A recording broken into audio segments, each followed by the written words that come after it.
écoutez, je vous propose de démarrer, chers collègues. Nous redémarrons notre semaine d'audition. C'est la 5e semaine, je crois. Bienvenue à tous. Donc, une semaine chargée. Ce soir, une audition. Demain, mercredi, plusieurs auditions dans l'après-midi, dont une qui ira jusqu'à 22h30 demain soir. Et ensuite, nous redémarrons jeudi matin avec 2 ou 3 autres auditions. 2 auditions jeudi matin. Voilà. Aujourd'hui, donc, nous auditionnons Monsieur Serge Planès, je ne sais pas qu'est-ce qu'on dit, directeur de recherche au CNRS, ancien directeur du CRIOB, le CRIOB étant le centre de recherche sur les milieux coralliens et insulaires, ainsi que Monsieur Plane qui est en visio. Vous êtes où, Monsieur Plane? Je suis en Polynésie actuellement, au CRIOB justement, au centre. Vous êtes en Polynésie, voilà. Très bien. Donc vous nous entendez bien et nous aussi, parfait. Et Monsieur Salva, Bernard Salva, qui est avec nous ici à Paris, dans notre salle de commission. Il est professeur honoraire à l'école pratique des hautes études de l'université de Perpignan. Et c'est lui l'ancien directeur du CRIOB. Donc nous avons le nouveau et l'ancien directeur. Et Monsieur Salva est en plus le fondateur de ce centre de recherche sur les milieux coralliens et insulaires. Donc ce soir, on va plutôt parler d'environnement et de conséquences sur la nature, plus que sur les conséquences sur la santé des femmes et des hommes.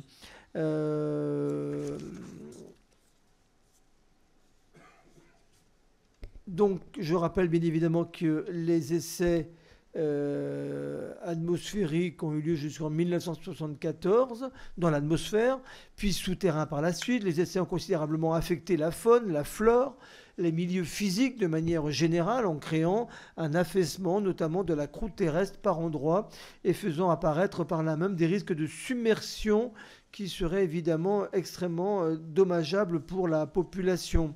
Ce sujet a été mis en évidence à plusieurs reprises et nous l'avons déjà évoqué ici. 2-3 informations à ce sujet. D'abord, le phénomène de la ciguatera, des poissons empoisonnés à la suite de l'ingestion de plancton lui-même contaminé, qui ont ensuite été consommés par la population avec des conséquences sanitaires graves. Ce phénomène observé notamment sur l'atoll de Rao à partir de novembre 1966 aurait causé 271 cas de ciguatera de juin 68 à juin 69 et pas moins de 24 000 cas entre 1960 et 1984, principalement sur les archipels de Tuamotu et de Gambier. Ensuite, une autre information sur la question environnementale qui est relatée d'ailleurs dans le livre Toxique. Vous dire qu'en 30 ans, les Français ont creusé 392 forages à la surface ou dans le lagon. Ce sont des puits pour les bombes, pour les déchets ou pour les forages secondaires. L'atoll n'est plus que béton et ferraille, rouille et crevasse, c'est ce qu'ils disent dans leur livre, page 99. Et en effet, avec le passage aux essais souterrains en 1975, c'est finalement la structure même de Moruroa qui s'en est trouvée ébranlée. Certains essais ont ainsi provoqué d'importantes fissures et quelques tsunamis, notamment en juillet 1979, avec l'essai Tidé, mais aussi avec les essais Priam et Nestor en 77 et 78. Enfin, il faut se souvenir qu'un rapport établi en mai 1967 par le service mixte de contrôle biologique, le SMCB, avait conclu à l'unanimité des scientifiques participants au fait que le plancton de la zone des atolls était bien contaminé. C'est donc pour mieux comprendre et mieux appréhender les conséquences environnementales des essais nucléaires tirés en Polynésie que, encore une fois, nous avons le plaisir ce soir d'accueillir Bernard Salva et Serge Planès, tous les deux directeurs et anciens directeurs du CRIOB. Le CRIOB, donc encore une fois, chers collègues, c'est bien l'acronyme pour le Centre de recherche insulaire et Observatoire de l'environnement, Centre de recherche insulaire et Observatoire de l'environnement, placé sous la tripoulette du CNRS, de l'École pratique des hautes études et de l'Université de Perpignan. Le CRIOB a été créé en 1971. C'est un laboratoire mondialement reconnu on peut le dire, pour ses travaux de recherche sur les récifs coralliens. Donc nul doute ce soir que vous serez très au fait pour nous éclairer tous les deux, l'un et l'autre, sur ces aspects environnementaux et sur les conséquences des essais nucléaires, puisque c'est bien le sujet de cette commission d'enquête, d'évaluer les conséquences des essais nucléaires. Avant qu'un dialogue ne s'instaure avec les membres de la commission, je souhaiterais vous poser 2 questions préalables, peut-être pour lancer la discussion. Tout d'abord, pouvez-vous nous dire si les dommages environnementaux inévitablement créés par les essais nucléaires ont été immédiats, progressifs, et surtout, ou donc immédiats ou progressifs, et surtout s'ils ont été irréversibles, ou au contraire, on l'a lu dans certaines publications, avec le temps, certains scientifiques pensent-ils qu'une certaine régénération a pu intervenir, voire même que la nature s'est recomposée d'elle-même. Donc j'aimerais vous entendre sur cette question. Et ensuite, on a entendu aussi certains scientifiques que certains scientifiques se seraient récemment vus refuser l'accès à certaines zones ayant servi aux essais, il y a maintenant plusieurs décennies, y compris alors qu'ils voulaient effectuer des travaux purement scientifiques. Alors, est-ce que vous-même, peut-être monsieur Planas qui est en Polynésie, avez-vous fait face à ce type d'obstacle encore aujourd'hui? Que pouvez-vous nous en dire? Voilà, pour lancer la discussion, mais après, encore une fois, votre propos liminaire, je laisserai la parole à Mme la rapporteure et aux députés qui sont présents, qui auront sûrement des questions à vous poser. Avant de démarrer complètement la commission, et comme il est coutume à chaque fois, je vous remercie de me déclarer, messieurs, chacun tout autre intérêt public ou privé de nature à influencer vos déclarations, car je vous rappelle que l'article 6 de l'ordonnance du 17 novembre 1958, relative au fonctionnement des assemblées parlementaires, impose aux personnes auditionnées par une commission d'enquête de prêter serment, de dire la vérité, toute la vérité, rien que la vérité. Je vous invite donc l'un et l'autre, M. Serge Plane en audio et M. Bernard Salva ici en commission, de lever la main droite et de dire « je le jure ». Je le jure. Voilà M. Salva. Et vous, M. Plane? Je le jure. Très bien. Alors, qui veut démarrer de l'un ou l'autre pour un propos liminaire, pour nous planter un peu le décor, nous dire ce qu'était le CRIOB et pour répondre à mes questions Bon. Ben, écoutez. Monsieur Salva, qui est en commission, très bien. Et après, M. Plane. Oui. Vous précisez une chose, c'est que le CRIOB en tant que tel n'a pas eu de contact avec les militaires et avec la DIRSEN. Ce sont des chercheurs du CRIOB qui ont eu des contacts par convention avec la DIRSEN, qui sont allés sur les sites avant et après tir. Voilà, c'est une distinction, elle est institutionnelle, mais ça concerne essentiellement 3 chercheurs des CRIOB qui sont finalement des anciens directeurs. Ça concerne moi-même pour les temps plus anciens avant les tirs, puis après les tirs. Ça concerne René Galzin, qui est un spécialiste de poissons, et ça concerne également Serge Plane. Et tous les 3, nous sommes allés, dans le cadre de convention avec la DIRSEN, nous sommes allés sur les sites à différentes reprises. Voilà. Oui. En quelle année demande Mme la rapporteure? Alors, ça dépend des personnes. En ce qui me concerne, ça démarre en 1965, avant-tir, et la dernière mission que j'ai pu effectuer, et c'est en 2014. Donc vous avez connu avant et après les tirs? Oui, exactement. Allez-y. Donc, pour ce qui est de Serge Plane, eh bien, il va vous préciser lui-même les dates à laquelle il est allé là-bas, avec ou sans René Galzin, je ne me souviens plus. Oui, en ce qui me concerne, moi, je suis allé sur... Donc, vous souhaitez que je réponde à 2 questions que vous avez posées. La première, c'est sur les conséquences immédiates des tirs. Évidemment, il y en avait énormément, qu'elles soient géologiques ou qu'elles soient biologiques, en raison des tirs, qu'ils étaient aériens ou souterrains, et j'y viendrai un peu plus en détail probablement après. De dire qu'ils sont irréversibles, oui, les modifications sont toujours irréversibles, mais dans le sens où vous l'entendez, ce que je veux dire, c'est que ça ne signifie pas qu'une dégradation perdure, elle est remplacée dans le temps par d'autres peuplements qui viennent. Donc c'est irréversible, mais la nature reconquit peu à peu les espèces reconquièrent les espaces dégradés pour revenir à une situation que l'on peut vous dire à peu près normale maintenant. Alors j'y viendrai plus en détail ensuite. Vous m'avez posé la question de l'empêchement. J'ai vu que c'était une question qui nous était posée dans un questionnaire.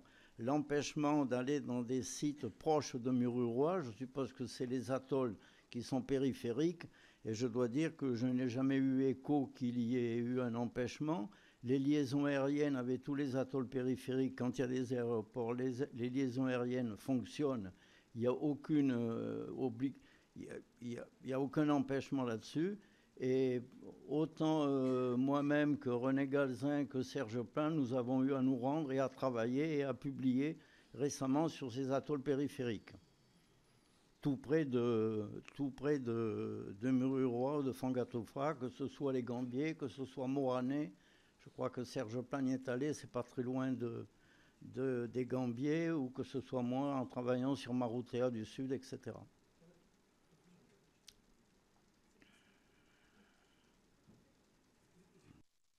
Une précision. Oui, je pense que la question de Monsieur le Président, c'était de savoir si vous avez été interdit d'accès sur des zones de Mururoa et Fangatofa, des sites d'essai en fait, pas des atolls périphériques. Bon, j'ai compris votre question, mais comme j'ai eu un questionnaire, ça c'était dans une autre question, donc je ne pensais pas que les deux questions se rejoignaient. Non, sur les sites, je n'ai jamais eu aucune interdiction pour me rendre à quelque endroit que ce soit à Muru ou que ce soit à Fangatofa. Les endroits que j'avais décidé de travailler quant aux effets des tirs sur la faune et pour les suivre dans le temps sont des endroits qui m'ont toujours été accessibles, aussi bien en plongée dans le lagon que sur la barrière corallienne. Bon. Avant de laisser la parole à Monsieur Plane, est-ce que vous pouvez nous préciser, vous, puisque donc vous avez participé à la création du CRIOP, vous l'avez dit vous-même, avant les essais, vous pouvez nous donner votre sentiment sur les conséquences, tout simplement, les conséquences des essais nucléaires sur la faune, la flore, tout ce que vous avez observé durant ces 30 années en Polynésie, et nous dire aujourd'hui avec... voilà, quelles sont pour vous les conséquences, enfin, avec vos mots, avec des scientifiques, et est-ce que vous pouvez éclairer les membres de la commission sur ce que vous avez vu, constater et vérifier sur place? Bon, les efforts que j'ai faits pour étudier l'évolution ou les conséquences des expérimentations sur le milieu vivant, je les ai faites essentiellement sur Fangatofa, beaucoup plus que sur Mururoa. D'abord, Fangatofa est un atoll qui est beaucoup plus petit. Il a fait plus de 10 km sur 5 à peu près, alors que Mururoa est beaucoup plus grand. Sur Fangatofa, les expérimentations, que ce soit sur barge ou sur ballon, ont toujours été faites au même endroit, face à un PEA, alors que sur Mururoa, il y a eu de multiples tirs en plusieurs endroits du lagon. C'était beaucoup plus difficile à appréhender. Donc je me suis focalisé sur Fangatofa, et dans le suivi que j'ai pu faire des peuplements, c'est essentiellement les peuplements lagonaires et les peuplements du récif extérieur, et surtout sur un groupe, puisque nous étions plusieurs à participer à ces missions, surtout sur quelques groupes d'invertébrés, dont des mollusques. Donc les effets des tirs, là je ne vais pas rentrer dans le détail des tirs, puisque vous savez quand même que sur Fangatofa, il y a eu 4 tirs importants. Il y a eu 4 tirs importants qui ont eu des répercussions sur l'environnement. Ce sont des tirs qui, malgré tout, ont eu des puissances tout à fait différentes. Le premier tir, qui était Rigel, a eu, de mémoire, été à 3 ou 4 mètres d'altitude sur une barge, et par conséquent, il a eu des dégâts considérables dans le lagon, avec en particulier, d'ailleurs, bien que ce ne soit pas de ma compétence, des retombées radioactives sur le nord de l'atoll. Et ce tir Rigel, évidemment, à 3 mètres d'altitude, la boule de feu est rentrée dans le lagon, avec tous les effets que vous pouvez imaginer, qui sont des effets à la fois de l'onde de choc, des effets thermiques, et mécaniques qui ont fait que certains pâtés se sont trouvés crevassés, donc fissurés, des pâtés coralliens qui s'élèvent du fond du lagon, qui fait à peu près 40 mètres et qui arrivent presque à la surface de l'eau. Ces pâtés se sont fissurés. Serge Pin vous en parlera à peu près pour les poissons, évidemment, avec la vessie natatoire. L'onde de choc fait exploser les poissons qui meurent. La température de l'eau est extrêmement chaude et la faune des invertébrés, que ce soit les mollusques, les échinodermes, les crustacés, à l'approche du point zéro, évidemment, sont tués par la chaleur intense qui s'y développe. Alors au fur et à mesure que vous vous éloignez du lagon, on a étudié ça également, eh bien les impacts sur la faune, si vous vous rapprochez du nord de Fangatofa où a été creusée la passe artificielle, là les effets sont moindres, bien entendu. Tout n'est pas tué, tout n'est pas cassé, tout n'est pas brisé. Mais au point zéro de Rigel, à 3 mètres d'altitude, la bombe elle a fait des dégâts considérables. Alors je prends cet exemple-là pour rester dans le lagon. Si je passe au tir suivant, qui a été beaucoup plus important, qui était le tir de Canopus, le tir Rigel était en 66 et Canopus, je crois, était en 68 ou quelque chose comme ça. Lui, c'est un tir qui était sous ballon, mais c'est un tir qui faisait... le tir de Rigel faisait 200 kilotonnes, c'est-à-dire un tout petit pétard, en gros. Alors que Canopus faisait 2 mégatonnes. C'est le tir le plus important qui était tiré par les expérimentations sur Fangatofa. Ce tir était sous ballon. Donc il a eu des effets considérables au niveau de la faune et de la flore terrestre, parce que tout a été cramé par l'onde de choc, par la chaleur et par le flash. Ça, c'est pour les effets terrestres. Alors que le tir Rigel, qui ne faisait que 200 kilotonnes et qui était à 3 mètres d'altitude, n'a pas modifié terriblement la faune et la flore terrestre. Et le tir Canopus, en revanche, lui, a eu peu d'action sur le lagon lui-même, mais il a eu une grosse action sur les peuplements des récifs extérieurs. Alors, il faut bien se comprendre ce que c'est. Les récifs extérieurs, c'est la couronne de l'atoll face à l'océan. Et là, vous avez un platier qui fait 100, 200 mètres avant de tomber sur le tombant profond qui va dans l'océan. Et sur ce platier, vous avez des organismes. Le tir Canopus a été tiré malheureusement à marée basse, ce qui fait que les organismes étaient pratiquement recouverts par quelques centimètres d'eau ou même à nu, et que là, si je puis dire, ils ont morflé un maximum, et des populations, je dis bien entières, de certaines espèces ont été éliminées à la surface de l'atoll.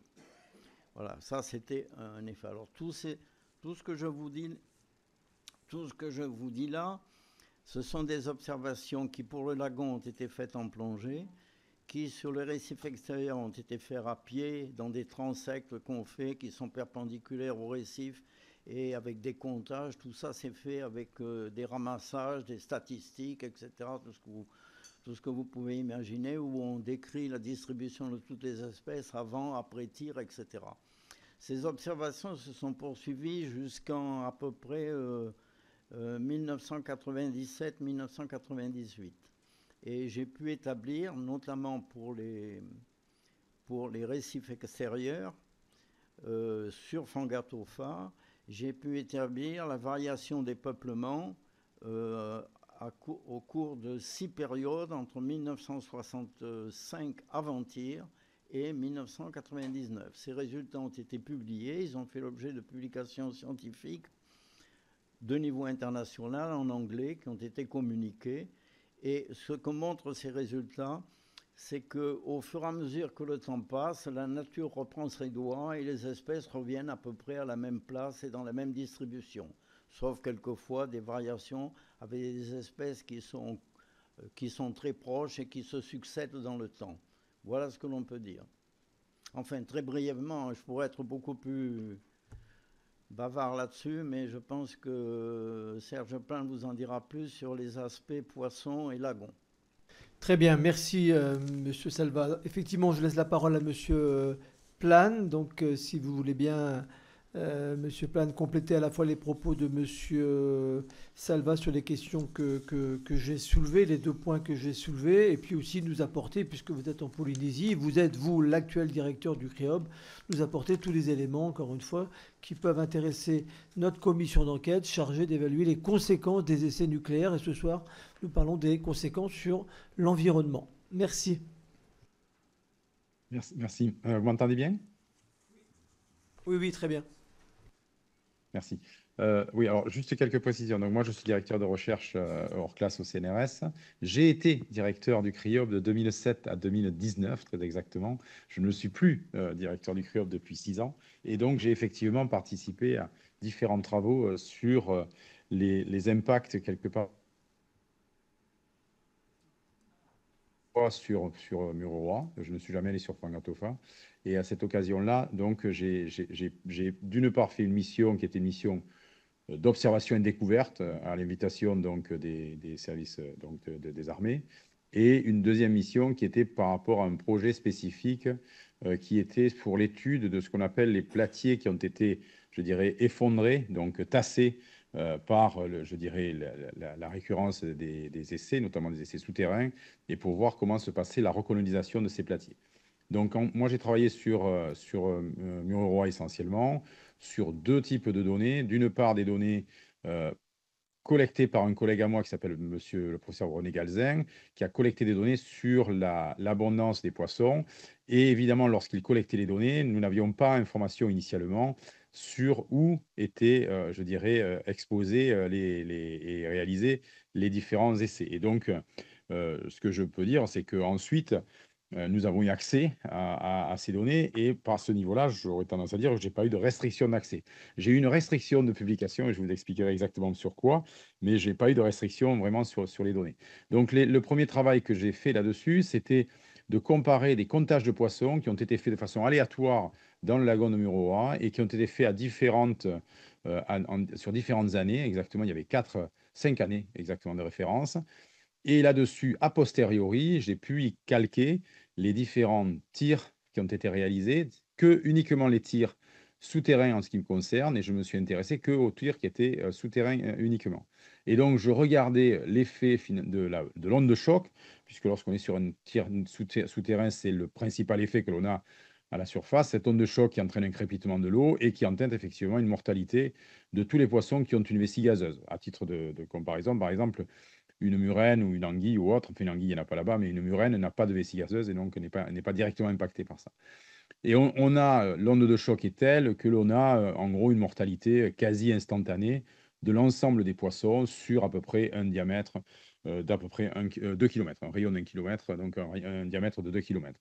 Ce qui est une surface conséquence, mais à l'échelle d'un atoll comme Mururoa, c'est relativement plus limité. Et donc, on s'est intéressé et c'est publié, c'est une publication qui a été publiée dans une revue assez prestigieuse et d'écologie, et qui a été repris d'ailleurs dans Science à cette occasion-là, parce qu'ils ont considéré que ça, je dirais, avait intérêt à être repris.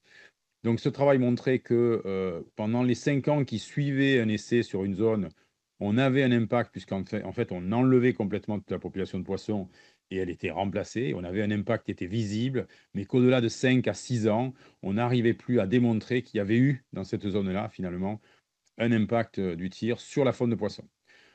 Alors, ça, et je précise bien, sur la faune de poissons, sur la base d'analyses statistiques qu'on a pu mettre en évidence. Le deuxième type d'études que j'ai réalisé, c'est des études qui étaient sur les platiers effondrés, c'est-à-dire que au fur et à mesure donc, des essais, vous avez ces ondes de choc. Ces ondes de choc donc, agissent sur la partie corail qui constitue l'atoll, donc la partie la plus haute de l'atoll. Et le corail ayant une matrice qui est poreuse, eh bien, il y a un tassement qui se réalise. Et ce tassement fait qu'à des endroits, on a par exemple d'anciennes routes qui faisaient une partie du tour de l'atoll, une partie uniquement, eh bien, se sont retrouvées certaines à 1 mètre, d'autres à 1,50 m, jusqu'à 2 mètres sous l'eau, par rapport aux premières routes qui avaient été. Et donc, ce sur quoi on s'est intéressé, c'était de pouvoir voir comment se passait la recolonisation naturelle, puisque quelque part, nous avions l'équivalent d'une montée du niveau marin en inversé, c'est l'atoll qui descendait, mais c'est l'équivalent d'une montée du niveau marin. On s'est intéressé comment se refaisait la colonisation. Ça m'a permis de retourner une deuxième fois pour mettre en place ce travail-là avec une étudiante que j'ai laissée sur place pendant 3 semaines, avec évidemment tous les accords des services des armées. Et à ce titre-là, je dirais que tout a été, fait de façon très en concertation. Ce travail-là a été réalisé en 2010, très exactement. Et il montre qu'effectivement, on a eu un affaissement de certains platiers qui peut aller jusqu'à 2 mètres, que le corail s'est très rapidement recolonisé, puisqu'on trouve des colonies que l'on a pu âger et qui avaient jusqu'à 12 ans, 14 ans. Donc, il y a toujours une première période de latence, une période de 4-5 ans de latence avant la recolonisation, et qu'ensuite, on a une recolonisation qui montrait des massifs coralliens tout à fait en bonne santé, qui poussaient déjà sur les anciennes routes qui avaient été submergées, je dirais, 20 ans auparavant.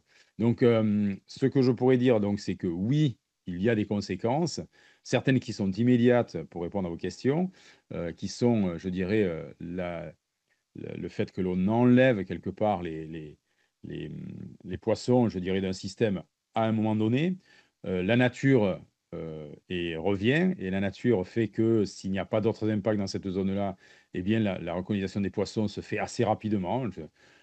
Même à une échelle d'une temporalité humaine, c'est de l'ordre de 5-6 ans, donc ça, c'est quand même assez rapide. Ça, c'est la conséquence, je dirais, immédiate d'un tir.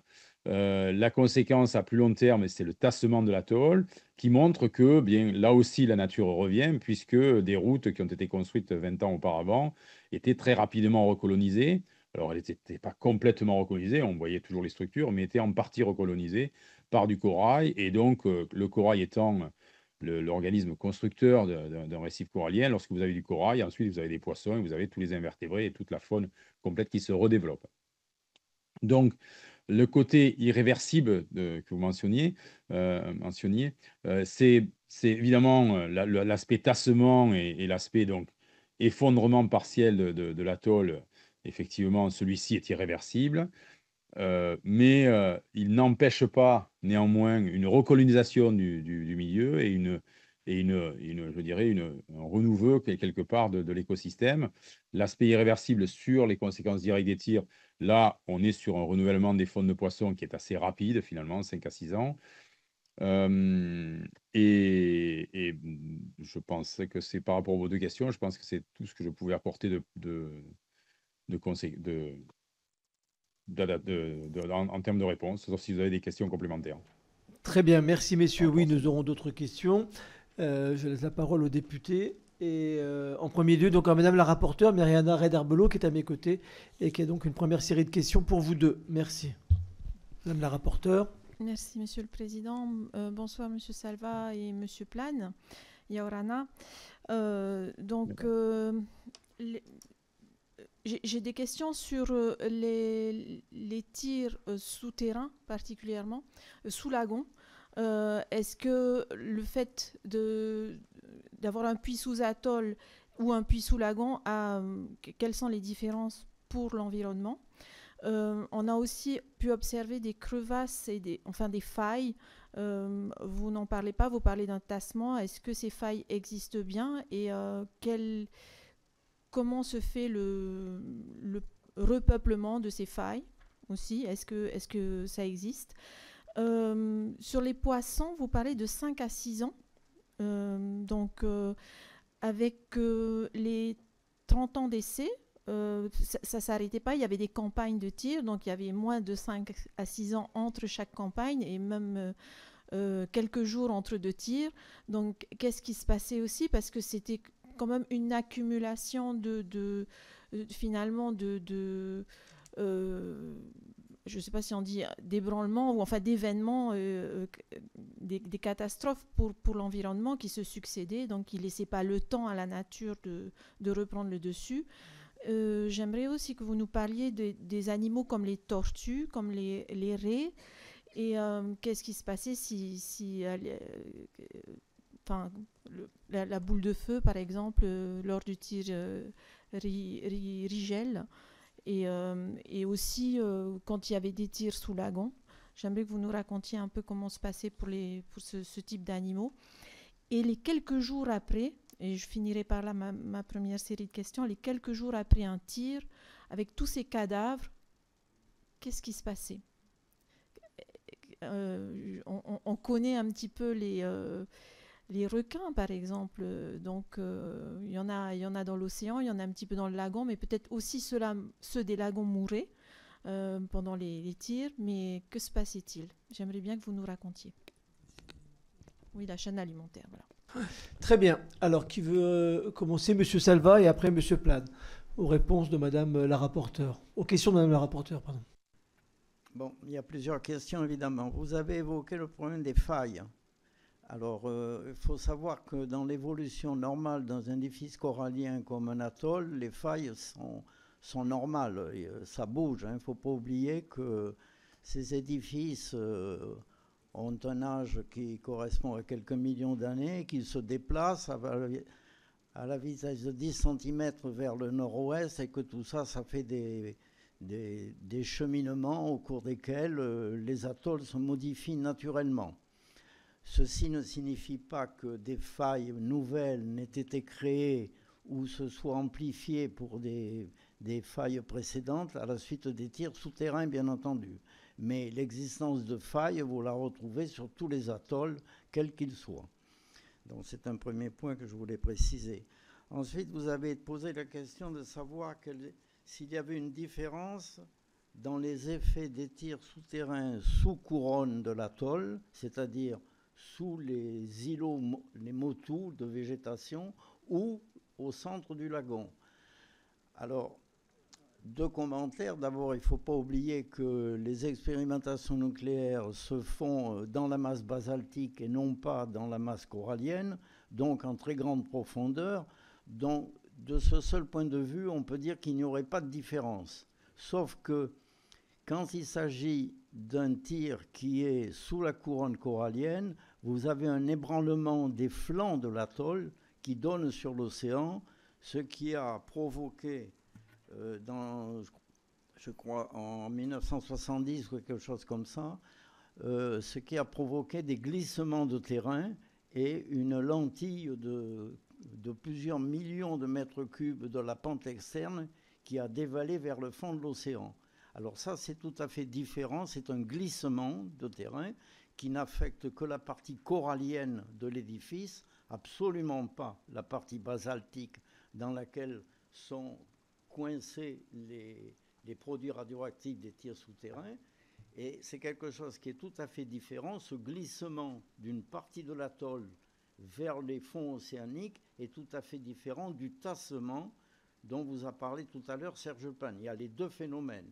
Il y a le tassement qui fait que l'altitude à certaines parties de Mururoa, l'altitude du platier est descendue d'environ 1 mètre. Et je précise parce que vous avez fait une introduction, Monsieur le Président, je précise que les zones qui ont été comme ça submergées, qui ont perdu une certaine altitude, c'est quelques kilomètres seulement sur la bordure de Mururoa. Ça n'est pas tout l'édifice qui s'est enfoncé, c'est simplement une partie de la couronne qui s'est effacée d'à peu près 1 mètre, qui, comme l'a dit Serge Plane, s'est recolonisée en coraux puisqu'il y avait de l'eau et que c'était submergé. Donc il faut bien distinguer ce glissement de ce tassement, c'est deux phénomènes différents. Alors on peut parler davantage, si vous voulez, des questions de ce glissement, mais ce n'est pas une question que vous avez évoquée, sauf en parlant de la différence des tirs entre sous le lagon et sous la couronne. Voilà, je pense que j'ai répondu à peu près à vos questions et je reprendrai peut-être la parole après Serge Plane. Très bien, merci. Monsieur Plane, s'il vous plaît. Alors, je vais revenir sur les aspects cumulatifs et les aspects chaîne trophique dont vous avez parlé. Et si je me permets, est-ce que je peux vous montrer une carte qui était classée à l'époque, mais qui a été déclassée pour que je puisse l'utiliser. Et je peux vous montrer parce que ça donne ça image réellement ce qui s'est passé en termes d'essais au niveau de Mururoa. Si vous me permettez, je peux vous allez-y, je vous en prie. Voici. Donc là, vous devriez la voir. Dites-moi si vous la voyez bien. Oui, très bien. Voilà, donc vous avez la carte de Mururoa et vous avez la représentation en noir, donc tous les chiffres en noir.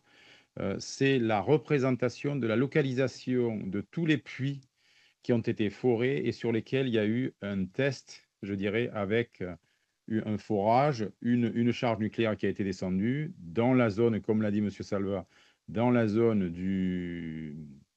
dans la zone dans la zone basaltique et sur lequel donc il y a eu un test. Donc vous voyez que ils ont été soit effectivement sur la couronne corallienne, soit sur la partie sud, soit sur la partie nord, soit au milieu du lagon. Les grosses auréoles grisées que vous avez avec des chiffres et avec une lettre pour commencer, des chiffres, ce sont des stations, ce sont des stations sur lesquelles nous avons relevé l'abondance des poissons et nous avons donc ensuite regardé l'évolution de l'abondance de ces poissons. Et bien, dans des zones comme la U24 qui est sur la partie droite, je dirais, de Mururoa, où il n'y a jamais eu un seul test, ou la zone Z25, et puis des zones comme K13 ou d'autres où il y a eu de nombreux tests. Et donc, ça nous a permis de regarder et de tester. Je pourrais vous l'envoyer, hein, ça a été complètement déclassé, donc il n'y a aucun problème. Ça a été publié d'ailleurs dans une revue internationale, donc avec bien sûr l'accord des services des armées. Et donc, vous voyez que forcément, on a pu évaluer ce cumul. Ce que l'on observe, c'est que le cumul refait, je dirais, repasser systématiquement l'écosystème à un stade zéro, puisqu'on éradique finalement, dans l'équivalent d'une auréole de la taille des auréoles que vous voyez, la faune poisson qu'il peut y avoir à cet endroit-là. Donc, d'une part, ce que vous voyez, c'est que finalement, il y a eu beaucoup de tests, mais ils ne couvrent pas la totalité du lagon, et donc on n'a pas eu une éradication à l'échelle du lagon, d'une part, et d'autre part, chaque test a eu une auréole qui était plus limitée. Je ne me permets pas de juger de l'aspect, je dirais, relatif ou subjectif de ce que l'on peut. Donc voilà, c'est pour ça que je voulais partager cette carte pour que vous ayez une bonne idée finalement de la représentativité que ça avait.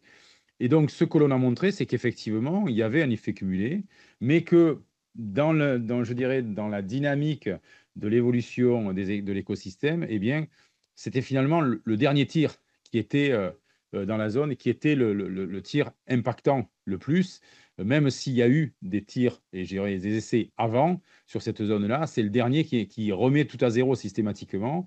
Et il fallait effectivement, en gros, un laps de temps de 5 à 6 ans, on va dire 6 ans pour être conservateur, pour ne plus voir d'effet. Si vous avez effectivement un tir à ce moment-là, entre-temps, eh bien vous repartez à zéro à chaque fois. C'est comme s'il y avait un système qui vous refait partir à zéro et repart, et l'écosystème repart.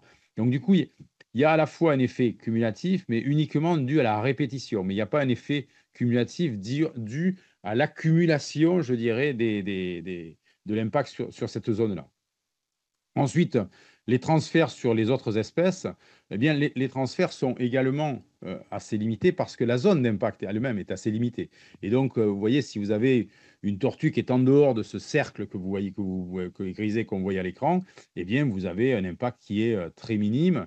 Et du coup, ce qu'on en a observé, c'est que l'on a regardé après la taille des poissons et la taille des organismes qui repeuplaient dans ces zones et qui avaient été, je dirais, où il y avait une éradication, et on avait à la fois des individus de petite taille et à la fois des individus de grande taille. C'est-à-dire que d'une part, vous avez tout simplement une connectivité par le fait que vous avez des gros individus qui sont d'à côté et qui vont venir s'installer dans cette zone qui est vierge, et finalement, je dirais, homogénéiser les densités. Et d'autre part, vous avez la colonisation de jeunes individus, de tout jeunes, qui vont là trouver un espace libre et disponible et qui vont venir s'installer parce que ils vont avoir moins de prédation ou moins d'impact, moins d'impact de l'écosystème en général. Donc voilà un peu pourquoi, au final, les mécanismes écologiques et biologiques qui font que l'on a très rapidement une compensation.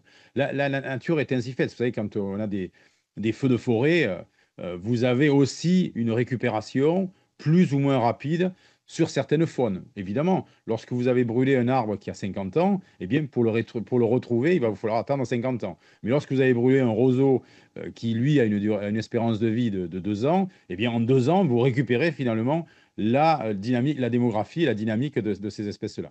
Et donc, c'est un peu l'équivalent que je dirais, avec ici, comparativement à des plantes, eh bien, pour les poissons notamment, la capacité de bouger, et donc la capacité de recoloniser, comme on trouve dans les feux de savane, finalement, qui sont des processus un peu similaires en termes d'éradication à un moment donné. Merci. Alors, je laisse la parole aux députés qui souhaitent vous poser une question. Tout d'abord à Jean-Paul Lecoq, député de Seine-Maritime. Merci, Monsieur le Président. Merci, messieurs, pour votre exposé. Moi, je suis député de la réserve naturelle de l'estuaire de la Seine. Et dans l'estuaire de la Seine, à un moment donné, certaines pollutions avaient changé le sexe des poissons. Et des scientifiques qui travaillaient sur le bouchon vaseux, ses conséquences et les conséquences de la pollution de la Seine, avaient alerté en disant voilà, il y a un impact et il peut y avoir un impact après dans la baie de Seine, et donc sur tout ce qu'on mange, nos crevettes, nos coquilles Saint-Jacques, etc. Donc il y avait alerte, il ne faut pas toucher aux coquilles Saint-Jacques chez nous. Mais je vous dis ça parce que j'ai du mal à me dire que toutes ces explosions radioactives n'ont eu que peu d'impact sur la nature au regard de ce que je vis, moi, dans mon territoire. Est-ce qu'il y a eu des mutations dans des espèces, dans des mollusques, est-ce qu'il y a eu des mutations dans la flore, à la fois terrestre et à la fois sous-marine? Est-ce qu'il y a eu des problèmes de reproduction de certaines espèces dans leur densité, etc. C'est-à-dire que, certes, la nature reprend ses droits, mais est-ce qu'elle les reprend exactement de la même manière? Ça, c'est pour la faune et la flore. Et puis après, parce que j'ai aussi beaucoup observé le travail dans les mines et dans les carrières, on utilise beaucoup la dynamite pour casser la falaise chez nous quand on a besoin de faire de la craie. Et en Bretagne, ils le font parfois sur d'autres matières. Et je me dis qu'avoir de telles puissances d'explosion dans la croûte terrestre, je ne parle pas du corail, mais en dessous, et vous avez abordé la question, Monsieur Salva, le nombre d'explosions, est-ce qu'à un moment donné, ça n'a pas quand même laissé une trace, alors peut-être pas visible, mais moi j'ai du mal à imaginer qu'il n'y en ait pas de traces, de failles, de traces pour l'avenir, enfin voilà, j'ai vraiment du mal à l'imaginer. Et en même temps que je vous dis ça, je sais que ça ne doit pas forcément être simple. Aller vérifier pour voir la situation réelle.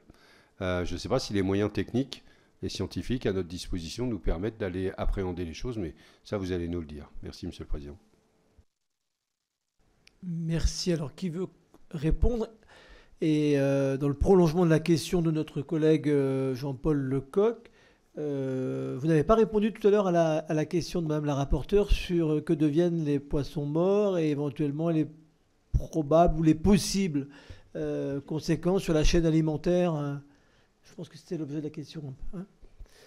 Voilà. Et de la même façon, j'avais voulu une question aussi sur la radioactivité des animaux. Est-ce que vous avez à un moment, toujours dans le prolongement de la question de Monsieur Lecoq, est-ce que vous avez à un moment pu mesurer la radioactivité chez les poissons et la faune survivante? Voilà. Alors, Monsieur Plane ou Monsieur Salva pour répondre à la question de Monsieur Lecoq et toutes ces interrogations que nous nous posons. Monsieur Plane, allez-y. Si vous souhaitez, moi je laissais toujours la préséance à M. Salva, qui a été mon directeur également, parce que j'ai été chercheur quand il était directeur.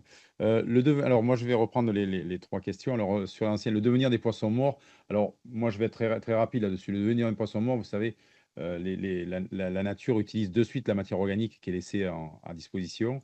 Donc le devenir des poissons morts, il est très rapidement consommé. Consommé en partie par certains prédateurs, type requins et autres, ou murènes et autres, qui vont en partie les consommer. Et deuxièmement, ils sont énormément consommés, plus par tout ce qu'on appelle la faune détritivore. Donc en gros, parce que cette faune-là n'est pas éradiquée au même titre que les poissons, puisqu'il n'y a pas de vessie gazeuse, c'est donc tout ce qui est crabe et tout ce qui est finalement organisme sur le fond qui va rapidement, je dirais, quelque part, utiliser la matière organique qui est laissée à disposition. Donc on a très rapidement Alors moi, je n'ai pas été présent lors de l'expérimentation, donc je ne pourrais pas vous dire exactement le temps que ça prend, mais généralement, pour avoir vécu dans certains lagons des anoxies, et donc des anoxies, c'est un peu la même chose, c'est-à-dire en termes de mortalité, ça entraîne des mortalités massives. Eh bien, très rapidement, les mortalités, évidemment, quand elles sont importantes, vous avez des poissons qui vont être à la surface, ça va sentir mauvais, mais je dirais qu'au bout d'une semaine, vous avez une élimination d'une semaine à 10 jours, vous avez une élimination de tous les cadavres et très rapidement une élimination donc, des morts qui ont été créés. D'autant que là, je le répète, à l'échelle du lagon, à chaque expérimentation, on est sur un cercle d'à peu près 2 km de diamètre. C'est important, c'est à la fois important, c'est à la fois pas très important à l'échelle de l'atoll de Mururoa, par exemple. Donc voilà pour le devenir des poissons morts. Pour la question sur la nature qui reprend ses droits, alors là, je vais être très clair, c'est-à-dire que la nature, lorsque l'on a un événement catastrophique, qu'il soit naturel comme un cyclone ou qu'il soit anthropique comme un essai nucléaire ou comme une pollution, reprendra, mais ne reprendra jamais exactement comme elle était. Ça, c'est une certitude. On ne revient pas à ce qu'il y avait avant, on revient à un nouvel équilibre. L'écosystème étant un système d'équilibre, on revient à un nouvel équilibre qui se met en place, dans lequel certaines espèces qui dominaient avant ne vont plus dominer, et certaines espèces qui ne dominaient pas vont dominer parce qu'il y a un phénomène d'opportunité d'espace qui est mis à disposition finalement de la diversité des espèces. Et plus l'écosystème est diversifié, et c'est le cas dans les récifs coralliens, et plus je dirais les fonctions de chaque espèce, fonctions détritivores, herbivores, donc ces fonctions peuvent être remplacées par une espèce ou une autre et finalement recréer un équilibre où on n'a pas exactement les mêmes espèces qui vont dominer. Et évidemment, ça a des conséquences si vous êtes sur un écosystème où il y a, comme la coquille Saint-Jacques, vous avez des espèces qui sont utilisée comme ressource, je dirais, halieutique, et donc comme étant une ressource financière. Parce que là, si vous avez la coquille Saint-Jacques qui est remplacée par une autre espèce et qui a la même fonction de filtreur, mais qui a beaucoup moins d'intérêt, je dirais, économique, là, c'est conséquent. Lorsque vous êtes dans un contexte comme Mururoa, il n'y a pas d'activité économique. Finalement, le remplacement d'espèces, sachant que les espèces ne disparaissent pas, hein, c'est-à-dire certaines qui étaient abondantes deviennent, je dirais, plus marginales et certaines qui sont marginales deviennent plus abondantes, à moins de conséquences directes, je dirais, sur ce qu'on appelle les services écosystémiques que rend l'écosystème à l'homme. Donc voilà, loin de moi l'idée de dire que la nature revienne telle qu'elle était. Par contre, de dire que la nature revient à un équilibre et que plus la nature et l'écosystème est diversifié, plus le retour à cet écosystème va être, je dirais, également diversifié, eh bien, c'est quelque chose qu'on observe dans les écosystèmes. Pour revenir à le dernier aspect sur l'aspect dynamite, faille et les traces, alors moi, je ne les ai pas observées, mais un collègue à moi, M. René Gazin, qui a été directeur entre M. Salva et moi au CRIOB, a fait quelques missions où lui, il a observé ces failles-là. Donc, c'est des failles qui remontent jusqu'à la surface pour certaines, et il n'y a aucun doute qu'il y a eu une fragilisation de la calotte calcaire. Vous savez, un atoll, c'est un ancien volcan sur lequel s'est mis une espèce de haut de forme, je dirais, de calcaire, qui est monté au fur et à mesure que le volcan, lui, est descendu par subsidence sur la côte terrestre. Et donc, les essais, eux, sont toujours faits dans la partie basaltique, donc dans l'ancien volcan. Mais par contre, on va percer, dans le cas de Mururoa, je crois que c'est 800 mètres de calcaire pour arriver au niveau du basalte et pour arriver dans l'ancien volcan. Donc, il est certain que ces 800 mètres qui font une espèce de colonne, hein, au-dessus de l'ancien volcan, eh bien, sont fragilisés par ces tassements et entraînent ces failles-là. À ma connaissance, mais là, je ne suis pas spécialiste et je ne suis pas géologue, donc c'est toujours délicat de répondre quand on n'est pas complètement spécialiste, mais à ma connaissance, je crois savoir, enfin, je sais que les services des armées a mis en place sur Mururoa tout un réseau de capteurs.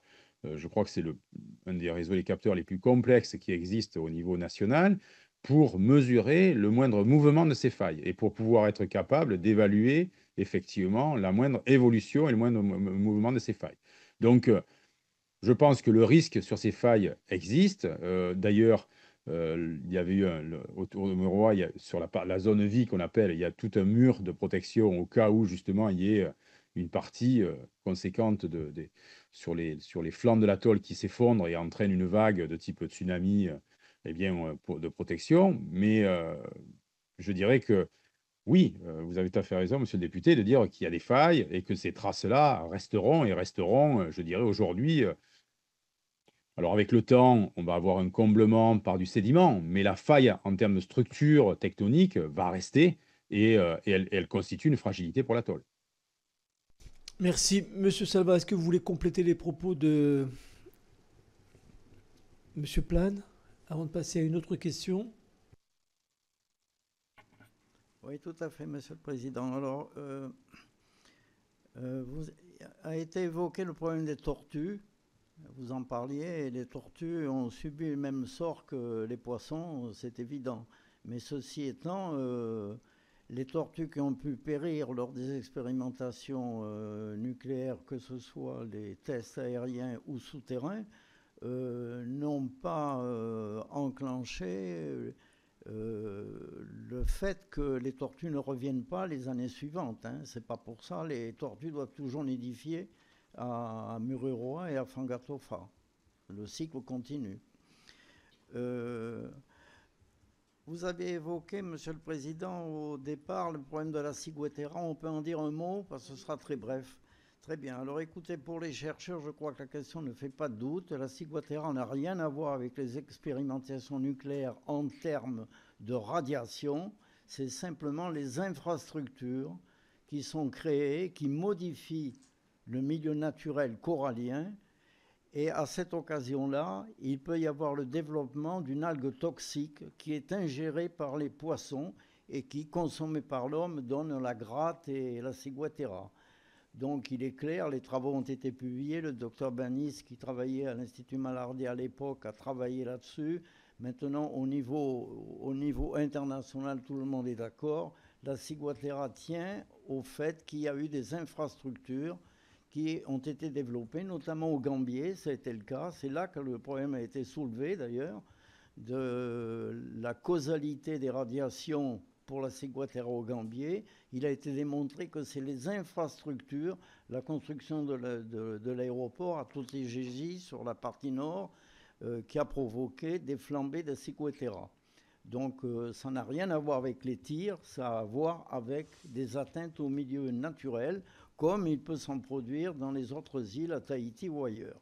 Donc là, je voudrais évacuer ce problème, car là, on est très clair à ce sujet. Serge n'a pas répondu, mais il en touchera un mot tout à l'heure à propos des mutations sur les poissons dont nous parlait monsieur le député Lecoq. Je dois dire que des mutations, nous n'en avons observé dans aucune espèce d'invertébrés, puisque c'est plutôt le groupe sur lequel je travaille. Et je voudrais souligner à cet égard que les problèmes de radioactivité intéressent essentiellement l'homme, mais la majorité des habitants des récifs coralliens, hormis les poissons, sont des invertébrés. Et la radioactivité, ils s'en foutent totalement. Ce n'est pas du tout leur problème. Ils ne sont pas morts par la radioactivité. Ils sont morts lors des tirs par des effets d'ondes de choc, de flash et de température thermique. Voilà. Donc il ne faut pas se tromper là-dessus.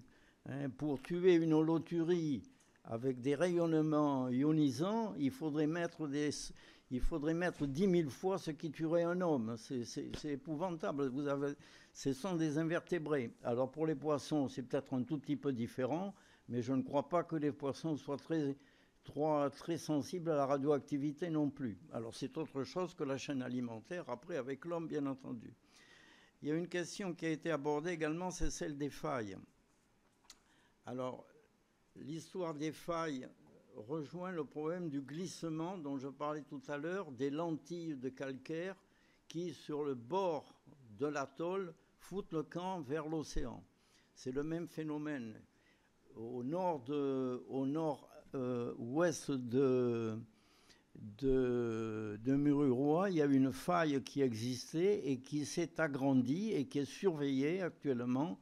Comme le disait Serge Pin, vous avez un système de surveillance tous les 2 ans ou tous les 3 ans qui est à la fois de radioactivité sur les 2 atolls et aussi de géodynamique pour les problèmes d'affaissement, etc. Tout ça est surveillé par l'État français dans des rapports qui sont établis par le CEA et par la DAM et qui sont publics. Alors, ce que je voudrais dire, c'est que ce problème des failles, puisque vous en parliez en disant qu'il y a eu beaucoup de tirs sur la couronne et que vous dites, mais quand même un si grand nombre de tirs avec des produits radioactifs qui sont dans la masse de l'édifice corallien, quand même, on peut se poser la question de ce que ça réserve et de l'inquiétude qu'on peut avoir à ce sujet. Je dirais que le problème des failles a été examiné, j'allais dire en détail, par une mission à laquelle j'ai participé, qui était la mission Tazieff en 1983. Et il y a eu ensuite, après cette mission Tazieff, il y a eu une mission internationale qui était dirigée par Atkinson, qui était un Australien et qui s'occupait de ces problèmes de failles et de glissement de terrain. Et les conclusions des observations sur le risque, finalement, que des failles et des glissements de terrain puissent mettre à jour des produits radioactifs, ce risque était négligeable, car il ne faut pas oublier que les restes des expérimentations nucléaires souterraines sont au sein de la masse basaltique et non pas corallienne d'une part, et qu'il faudrait que dans les lentilles de glissement qui partent vers le fond de l'océan, il faudrait que ces lentilles ne soient pas seulement calcaires mais également basaltiques. Or les tirs, expérimentations souterraines, sont faits à des profondeurs telles que c'est peu probable. Voilà. Ajoutons également que, à propos de ces failles, que certaines d'entre elles se sont agrandies sur Mururoa, c'est vrai, et que le phénomène de 1970, où il y a eu ce glissement de terrain, ne s'est pas reproduit depuis. Voilà, je voudrais que Serge dise un mot sur les problèmes de mutation sur les poissons, ce qu'il en pense. Mais il a déjà dit tout à l'heure, je crois. Non, pas sur les mutations. Non. Bon, alors allez-y sur les poissons et après on passe à la question de Mme Voynet. Et puis... Alors, allez-y, Monsieur Plane, s'il vous plaît, sur la contamination des poissons. Donc, je reviens sur les problèmes de mutation. Alors, j'ai eu la possibilité, j'ai eu totalement un accès complètement libre à ce niveau-là, d'étudier, parce que moi, je suis généticien à la base, c'est ma compétence première, et je travaille sur la génétique des populations. Donc, j'ai eu l'opportunité de travailler sur des poissons échantillonnés à Mururoa, différentes espèces, à peu près entre 5 et 10 espèces exactement. Et donc, à ma connaissance, du travail que j'ai réalisé, je n'ai pas vu d'allèles, de variants sur certaines parties du génome, qui sont des parties restreintes, parce que lorsqu'on fait de la génétique, on ne regarde que des petites parties de l'ensemble du génome. Mais sur ces parties-là, je n'ai pas observé de mutation qui était spécifique, je dirais, à l'atoll de Mururoa.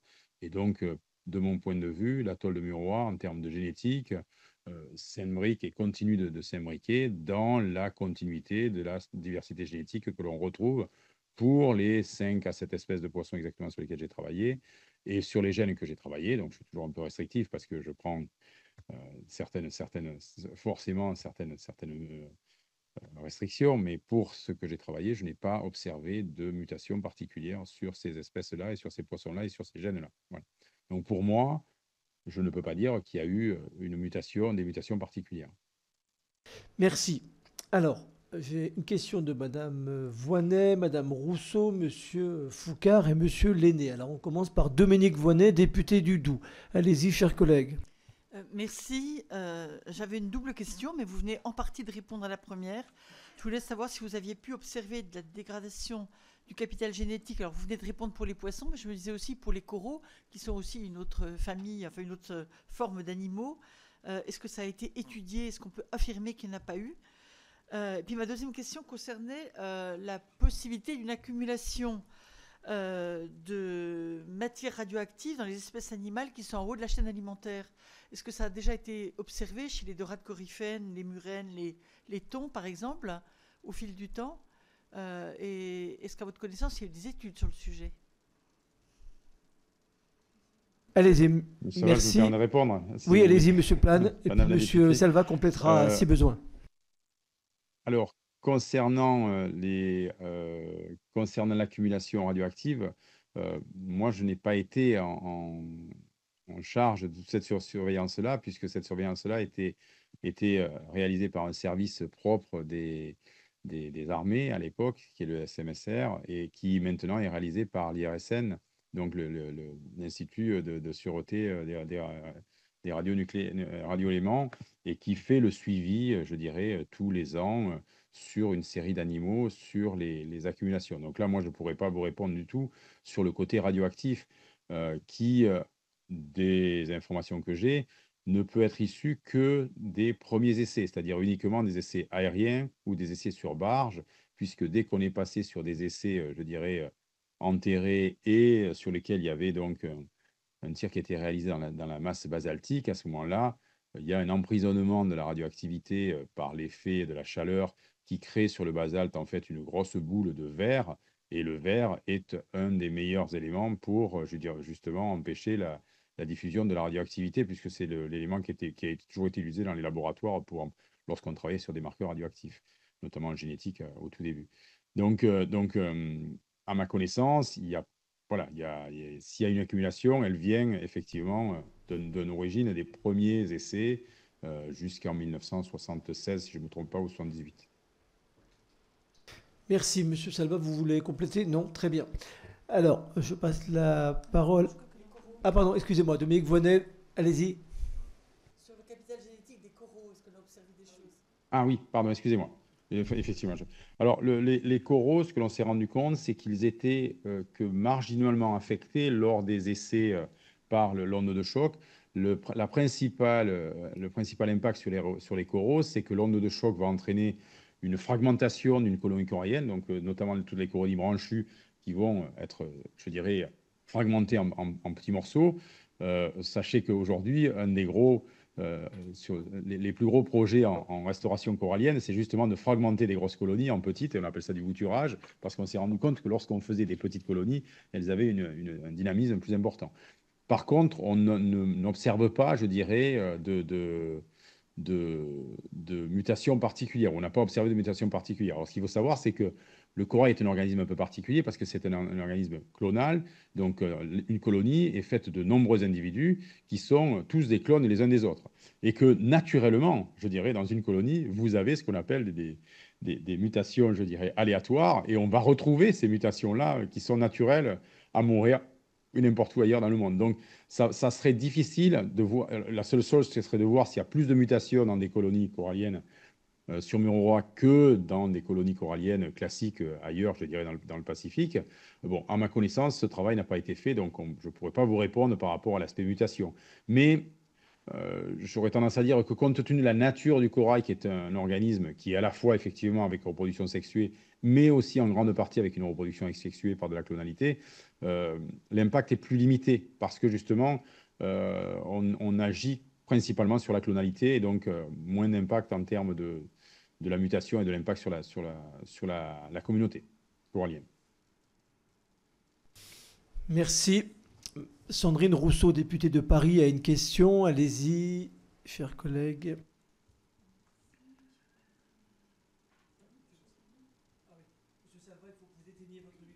Pardon. Merci, Monsieur le Président. Merci à vous pour ces exposés. Il y a quand même, sur la chaîne alimentaire, alors vous avez répondu que c'était l'IRSN qui avait en charge ces recherches-là. Est-ce qu'elles sont publiques? Est-ce qu'elles ont été publiées? Oui, non. Et du coup, quels en sont les résultats? La question sur le basalte aussi, parce que vous dites que les essais ont été dans la couche de basalte. Quel serait l'effet s'il y avait, par exemple, une activité volcanique qui se remettait en place? Est-ce que la radioactivité enfermée dans le basalte serait de nouveau dispersée? Et enfin, il y a aussi la question de la concentration des essais. On a vu dans votre carte qu'il y avait quand même 2 zones coralliennes qui étaient particulièrement touchées par les essais. Est-ce que est-ce que sur ces zones en particulier, l'implantation de corail est absolument normale et identique à ce qu'elle est sur d'autres parties de l'atoll, ou est-ce qu'on observe quand même sur ces zones d'intense essai des particularismes? Oui, et pardon, j'avais une dernière question sur les déchets aussi. Est-ce que les déchets sont encore aujourd'hui source de fragilisation, de contamination, enfin voilà, sur les espèces animales et végétales? Alors, qui veut répondre en premier? Monsieur Salva et ensuite Monsieur Plane. Allez-y, monsieur. Oui. Alors, au sujet des risques de cassure, en quelque sorte, de l'atoll et de la libération des produits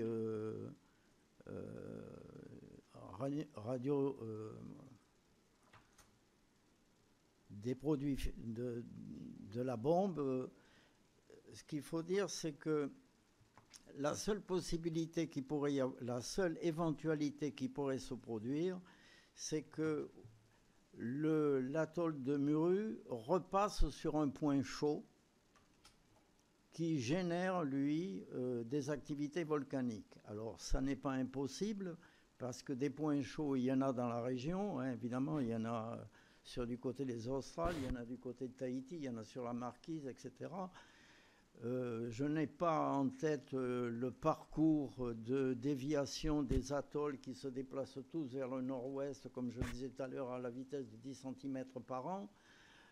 C'est une éventualité, et à ce moment-là, évidemment, si l'atoll repassait sur un point chaud en activité, en plus, il faudrait qu'il soit en activité volcanique, évidemment, ça pourrait faire en quelque sorte exploser en partie l'atoll et libérer les produits de fission. Mais là, on est sur des échelles de millions d'années, hein. Voilà, donc c'est tout ce que je peux dire à ce sujet. Voilà, peut-être que les autres questions sur les coraux, Serge, vous pouvez répondre? Allez-y, monsieur Plane. Oui, donc moi je reviens sur les 4 questions de Madame Rousseau. C'est alors l'aspect basalte, donc je confirmerai ce qu'a dit mon collègue Monsieur Salva.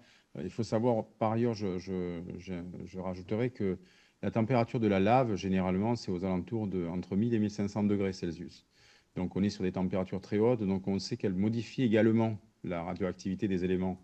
Et donc il va avoir tendance à par cette surchauffe également à stabiliser certains éléments. Donc, effectivement, la seule possibilité aujourd'hui pour que ces grosses boules, je dirais, de verre qui sont au sein du basalte, ce serait de repasser sous un système avec une activité volcanique. Voilà, sachant qu'on est sur des déplacements lents et qu'on parle là à l'échelle de plusieurs dizaines de milliers d'années, voilà, en termes de temporalité. Pour ce qui est de la chaîne trophique, donc l'Institut, j'y arrive, donc l'Institut de la radioprotection et de sûreté nucléaire, c'est un institut qui est national et à ma connaissance, c'est un établissement public à caractère industriel, commercial, qui fonde sur un régime de droit privé, et je pense qu'il est sous tutelle du ministère chargé de la Défense, ça j'en suis sûr. Et par conséquent, je pense que les rapports sont consultables après demande au ministère de la Défense. Du moins, je suis persuadé que pour les députés, ils seront consultables. Ils ne sont peut-être pas consultables au grand public, mais je suis sûr qu'ils seront consultables. Donc, à ce niveau-là, à ma connaissance, c'est quelque chose qui est, je dirais, ouvert en termes d'information. Et ce sont eux, aujourd'hui, qui font annuellement les mesures de radioactivité sur l'atoll de Mururoa sur les atolls de Mururoa et Fangatofa, et c'est d'ailleurs sur des atolls, je dirais, sur des îles et des atolls aux alentours également. Ils vont jusqu'au Gambier, et je sais que c'est fait à l'occasion de missions qu'on appelle des missions turbo, qui durent 3 semaines et pendant lesquelles il y a des prélèvements qui sont réalisés pour faire toutes ces mesures. Voilà. Donc là, voilà. Après, en ce qui concerne la concentration des tests, si vous voulez, il faut le regarder toujours en 3 dimensions, c'est-à-dire que vous avez à la fois le lieu géographique en 2 dimensions sur la carte que je vous ai montrée, vous avez également la profondeur à laquelle est fait le tir, qui va être également variable à 100-200 mètres, puisque en gros, c'était entre 800 et 1000 mètres de profondeur qu'ils allaient, je dirais, faire, je dirais, ces essais. Et donc, je suppose que ça a été calculé. Maintenant, là, on rentre dans un domaine où moi, biologiste, je dirais, j'ai un peu de mal à vous dire ce qu'il en est. Je vous ai répondu par rapport à l'impact, je dirais, en surface de ces tests sur les faunes associées, qui est un impact qui est exclusivement dû à l'onde de choc qui entraîne un crépitement de l'eau en surface et donc, effectivement, une mortalité pour tous les animaux qui ont une respiration qui passe par des vessies gazeuses. Voilà. En ce qui concerne les déchets radioactifs, alors là, je ne suis pas du tout compétent et là, je pense que c'est quelque chose que l'Institut, donc l'IRSN, doit avoir comme information parce que le traitement des déchets radioactifs, là, c'est à la fois l'IRSN et à la fois le CEA qui sont en charge de ces choses-là, à ma connaissance, avec le service des armes.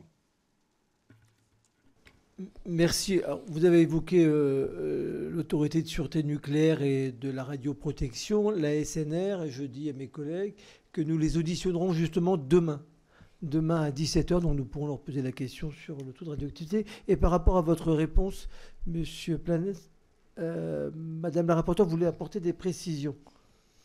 Oui, effectivement.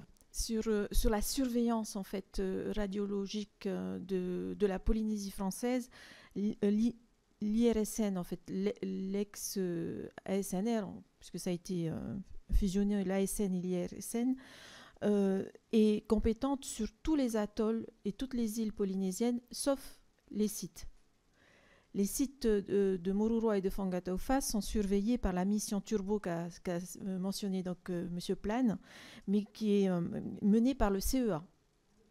Donc c'est pas la même chose. Voilà, je voulais qu'on fasse la différence, qu'on pense pas. Oui. Et j'en profite donc pour demander à M. Plane, la mission Turbo n'analyse pas les coraux et les algues. Donc je voulais avoir votre avis là-dessus. Je me dis qu'avec le changement climatique et les événements de plus en plus brutaux, les coraux et les récifs coralliens peuvent aussi être un petit peu chahutés, mais certainement. Donc, est-ce que lors des essais atmosphériques, les coraux ont pu, je dis ingérer, c'est pas le bon mot, mais en tout cas emmagasiner de la radioactivité qui pourrait ressortir, je ne sais pas, par de la casse ou de la manipulation enfin, des récifs aujourd'hui, quoi. Est-ce que ça pourrait ressortir Quel est votre avis là-dessus? Et surtout sur la non-étude des coraux et des algues lors de la mission Turbo. Bon, Madame la rapporteure a grillé les questions des... donc allez-y, Monsieur Plane, et après nous reviendrons aux questions de la de précision Foucard, sur les responsabilités par rapport, les autorités responsables par rapport aux différentes missions. Je vous avoue que c'est pas toujours très clair, même pour quelqu'un qui travaille en Polynésie depuis plus de 30 ans, mais parce que les structures changent, évoluent, voilà. Mais effectivement, vous avez, de toute façon, je ne doute pas que vous ayez tout à fait raison là-dessus. Par contre, ce que je sais, c'est que ça avait été commandé il y a quelques années, ça doit remonter à une dizaine d'années, c'était à l'époque du premier Taoui en Polynésie. Il avait été commandé, parce que je l'avais fait, en l'occurrence, il avait été commandé de travailler sur une très gros massif corallien de Porites, ces coraux très massifs qui mesuraient plus d'1 mètre. Comme ce sont des massifs qui poussent à peu près la vitesse de 8 mm à 10 mm par an, lorsque vous avez un massif d'1 mètre, eh bien, vous savez que vous avez un corail qui a à peu près une centaine d'années, donc il y a à peu près un siècle. Et donc, l'objectif était effectivement de mesurer la radioactivité.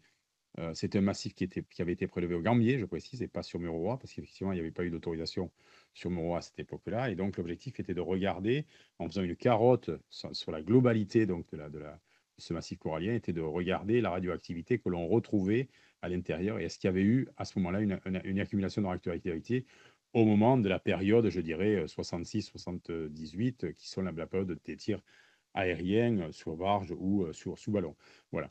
Je n'ai pas eu les résultats de ça. Moi, on m'a chargé simplement de préparer la carotte et de la transporter, de la ramener en métropole. Je n'ai pas été chargé ni de recevoir les résultats, ni d'avoir les résultats.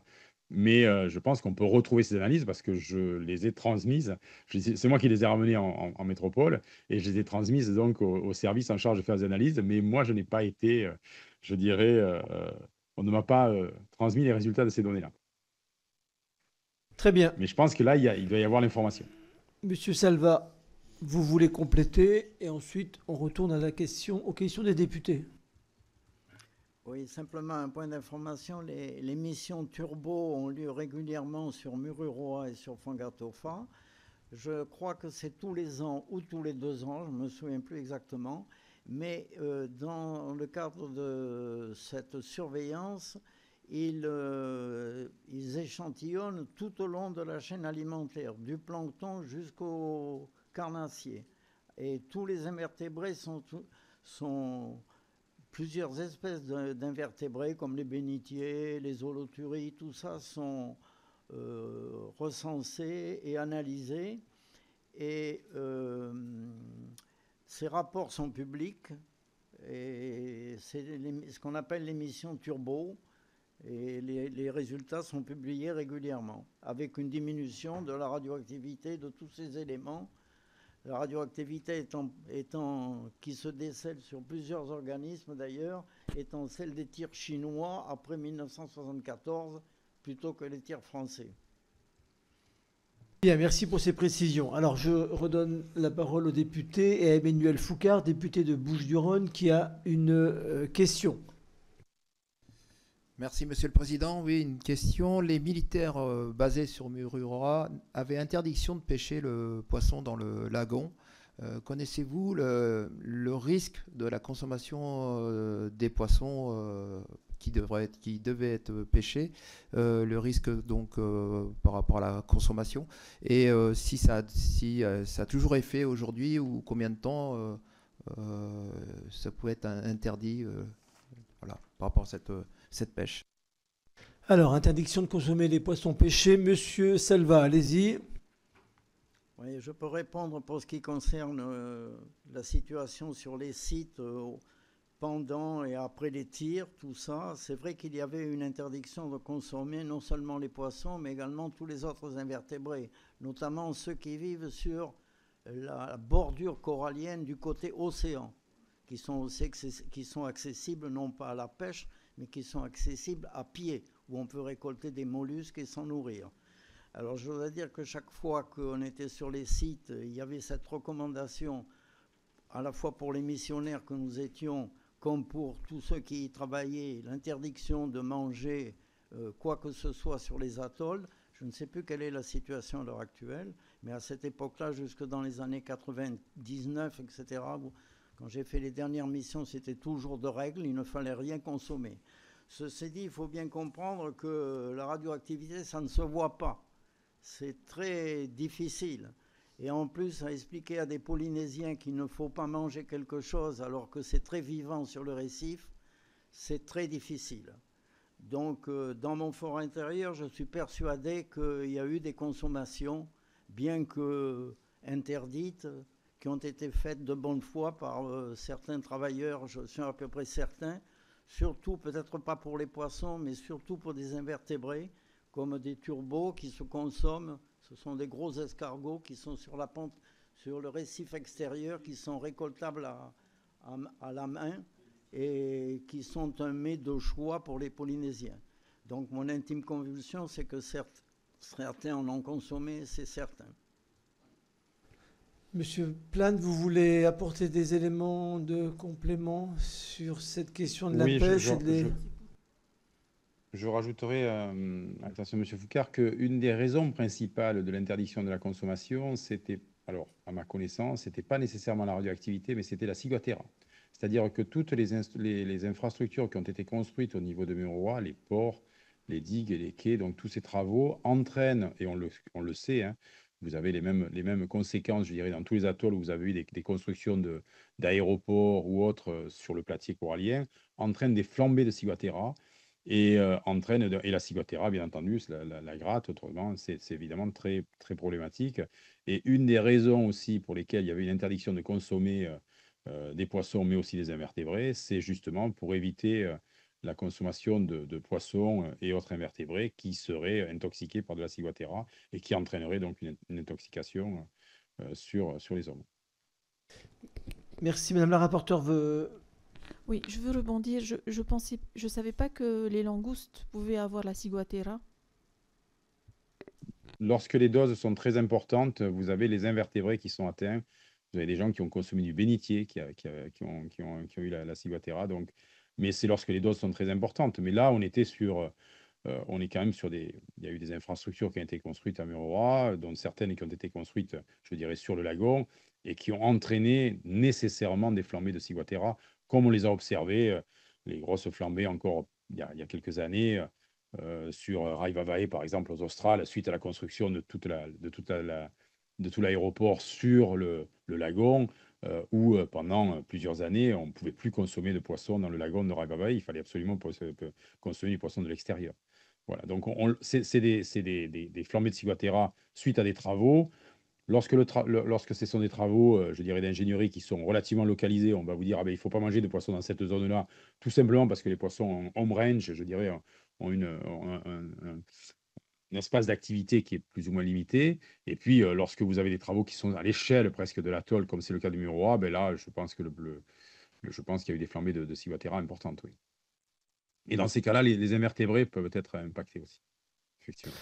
Parfait, merci. Alors, une dernière intervention, moins que d'autres députés veulent s'exprimer. Maxime Lenné, député de Seine-et-Marne, a une question pour vous. Il y aura un autre député après qui veut s'exprimer, donc ce n'est pas la dernière intervention. Maxime, allez-y pour votre question. Merci, Monsieur le Président. Merci à vous deux pour vos premières réponses. Moi, j'ai une question qui est un petit peu à côté, mais qui va faire appel quand même à vos compétences. Jusqu'ici, dans les auditions, on a beaucoup parlé plutôt de santé humaine, et notamment de ce fameux seuil de gestion de 1 millisievert qui doit faire l'objet d'une reconstitution de la dose, dose reçue directement au moment de l'essai, et dose ingérée soit par la consommation d'eau, soit par la consommation de ce qu'on mange, quoi.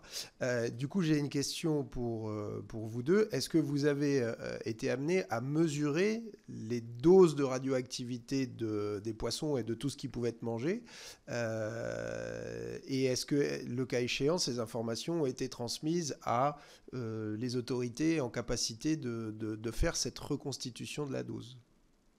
Merci. Monsieur Salva, allez-y. Bon, les missions auxquelles j'ai participé à partir de 1965 et jusqu'en 96-97 étaient des missions qui étaient organisées par le SMCB, qui était le service mixte de contrôle biologique, et c'était conjointement avec le SMSR, qui était le service mixte de sécurité radiologique. Alors, le SMSR s'occupait de la radioactivité pour les humains et le SMCB faisait les prélèvements. Dans toutes les missions auxquelles j'ai participé, les prélèvements ont été faits, ont été analysés à différents niveaux de la chaîne alimentaire et ces résultats ont été publiés et ils ne sont pas confidentiels. Ils figurent dans des volumes qui ont été édités et publiés par le Commissariat régional de l'énergie atomique. Donc il n'y a pas de problème là-dessus. Tout a été surveillé au fur et à mesure, pour noter une décroissance évidemment des radioéléments, surtout ceux qui avaient une période très courte, en laissant le plutonium avec des périodes beaucoup plus longues, évidemment.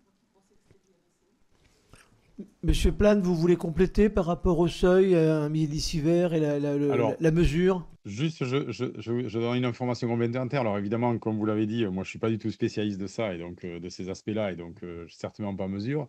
En plus, M. Salva évoquait le fait qu'il était allé pour la première fois en 1965. Moi, je n'étais pas né encore. Voilà, donc les mesures étaient différentes.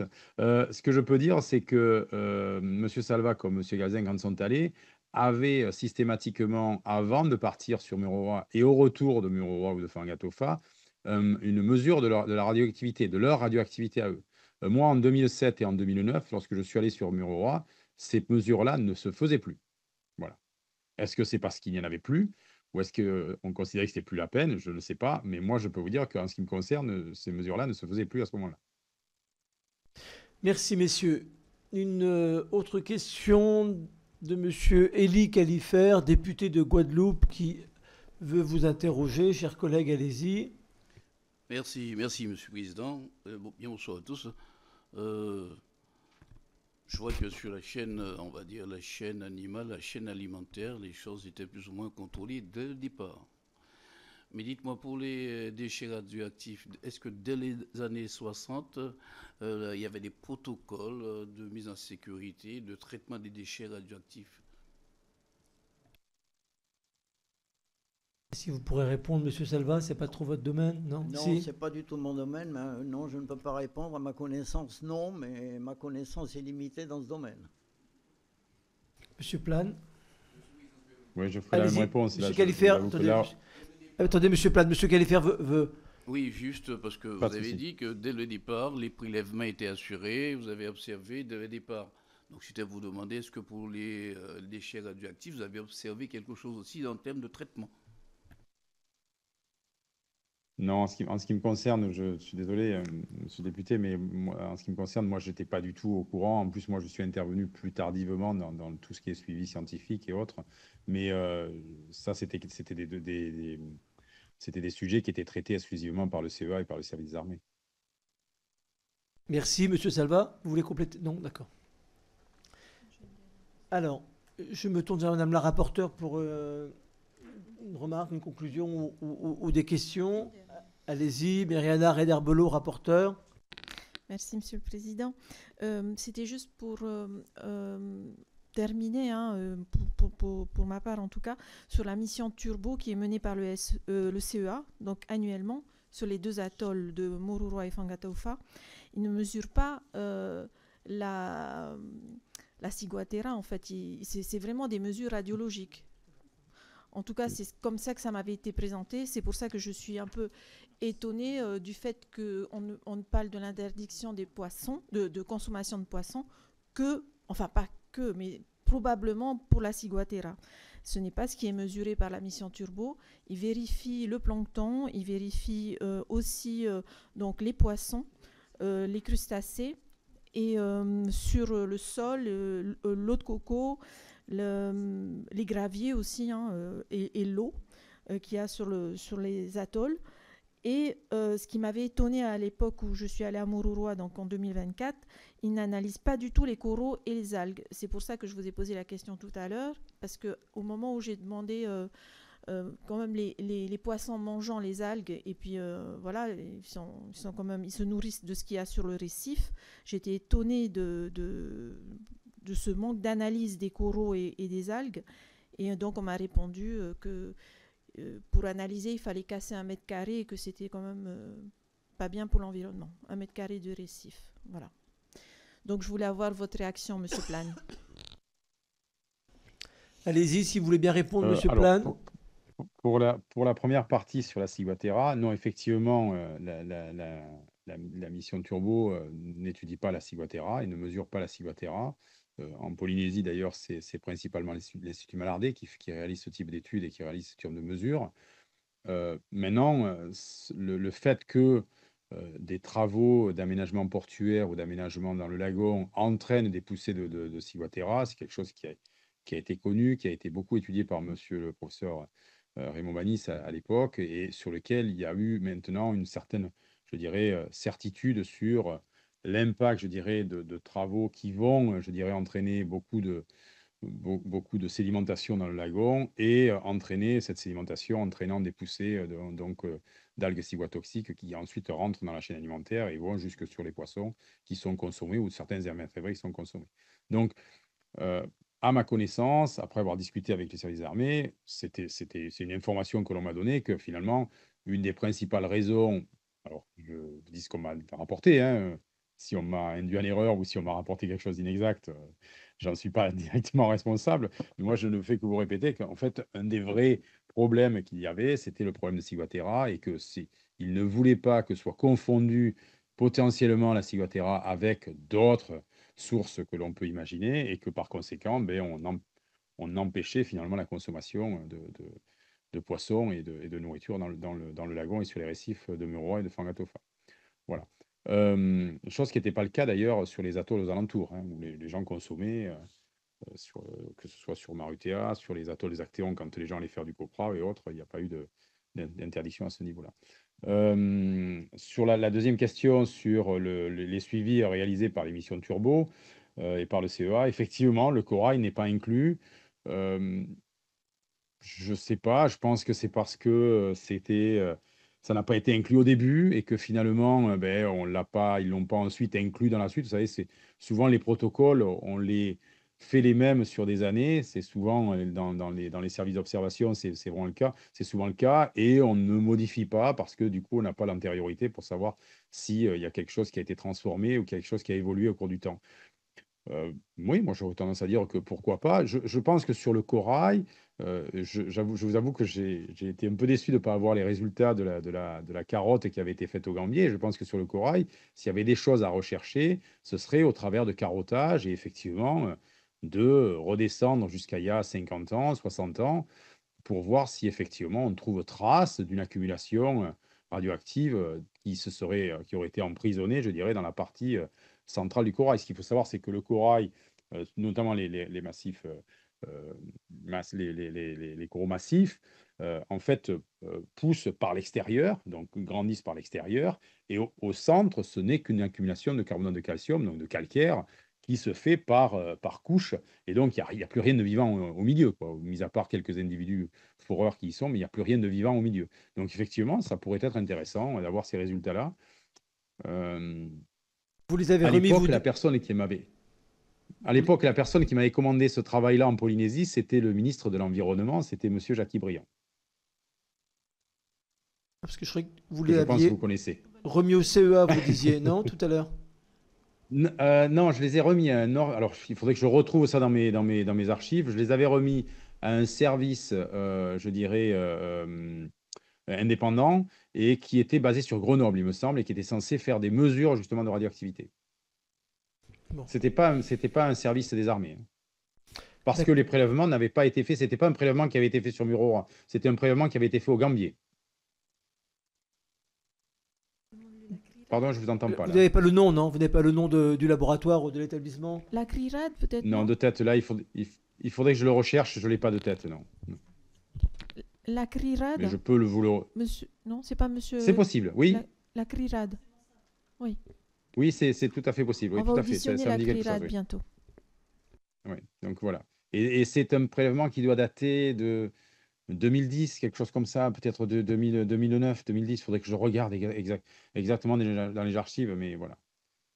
Bon, et on me dit qu'on les Ça avait été auditionne. commandé par le ministère de l'Environnement à l'époque. Ben, quoi. si c'est la CRIRAD, on les auditionne le 5 mars. Bon, on leur posera la question, mais si ça vous revient d'ici là, n'hésitez pas à nous donner Mais- l'information. Mais si dans vous- les réponses qu'on doit vous faire dans les 20 jours, là, je regarderai, Voilà. j'essaierai de retrouver ça pour le document qu'on a reçu. Monsieur Salva, vous voulez compléter votre réponse?